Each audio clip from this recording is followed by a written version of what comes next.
ஒரு சின்ன வேண்டுகோள், ஒருத்தரை நல்லா புரிஞ்சுக்கிட்டு வாழ்க்கையை நடத்துங்க.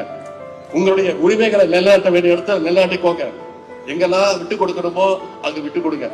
நான் அதிகம் அவங்களுக்கு அட்வைஸ் பண்ண தேவையில்லை. ஏன்னா மேடைக்கு வந்த உடனே எனக்கு பக்கத்துல இருக்கக்கூடிய அந்த இணையரை பார்த்து கேட்டேன், உன் பேர் என்ன அப்படின்னு கேட்டேன். சக்திவேல் பூங்குடி. எங்கப்பா பார்த்த பூங்குடி அப்படின்னு சிரிச்சுக்கிட்டே சொன்னாப்ல, இல்லண்ணே காதல் திருமணம் 3 வருஷம் பழக்கம் அப்படின்னு. ஏற்கனவே இல்ல எத்தனை பேர் காதல் திருமணம்?